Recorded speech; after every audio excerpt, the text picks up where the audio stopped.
This all started because Aaron Paul and I, 3 years post Breaking Bad's finish, we happened to be in the same city at the same time, which was rare, and we missed each other.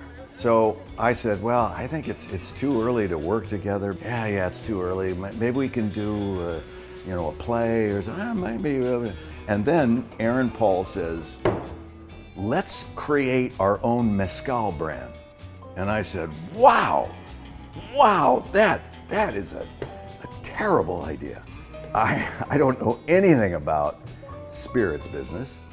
And by the way, my experience with mezcal was not great, because when I was in high school and college, we used to play poker. And we used to buy a big case of beer and a spirit of something or other.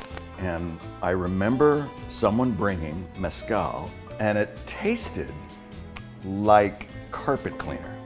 It was awful.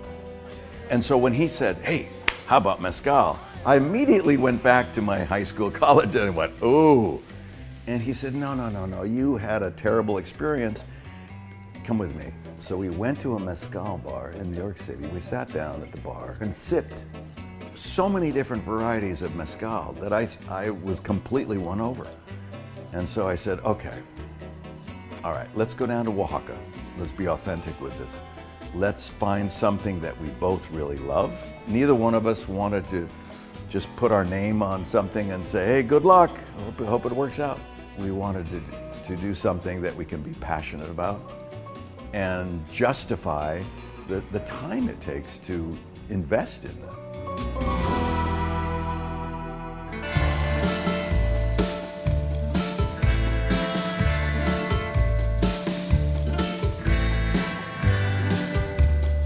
Mezcal is a beautiful spirit, old spirit. You can do shortcuts in making it, but it's very labor intensive.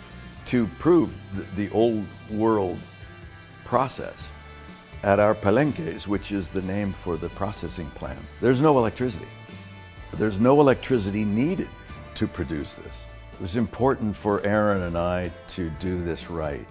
Our maestro, our mezcalero, Gregorio Velasco, he's been making mezcal since he was 8 years old. We wanted to go with the highest quality.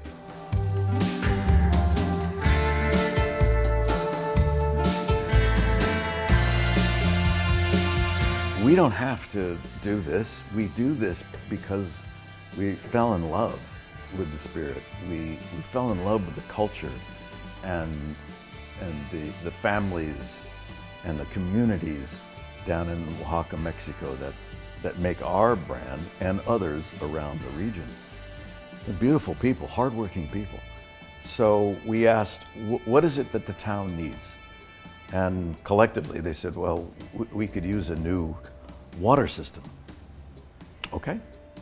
So Dos Hombres paid for and installed a brand new high-tech water system for this entire community. So not just for making our brand, but also for these people who need clean drinking water. You know, you take for granted the ease of life that we have in America. You really do. And it feels good to be able to say, we're here to help, but they work hard and we want to work hard for them.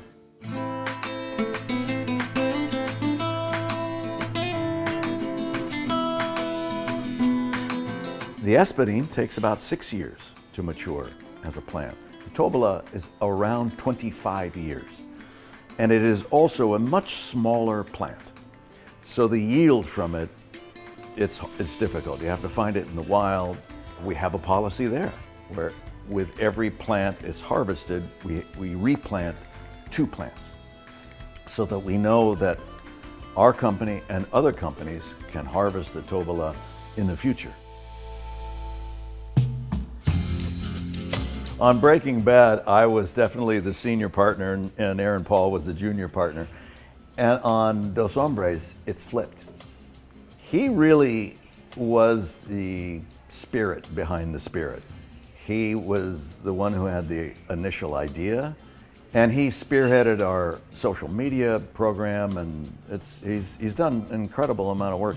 The chemistry, and that's a pun, that we had on Breaking Bad was very strong. We concur on almost everything. We just happen to, and I think that's why we're close friends, is because we align on so many things. Just the way we want to live, the way we want to work, our sense of competition. And so it just seems to blend just like our spirit itself, it blends well. Aaron and I, from the get, we said, look, I don't want a job. I don't need a job, neither of us. So the only way I would want to get involved in anything is if I can fall in love with something. And we just fell in love with this. So we love the work, but it's not a job. We're like dry sponges. We're so eager. We're learning every step of the way. And it's a fascinating experience.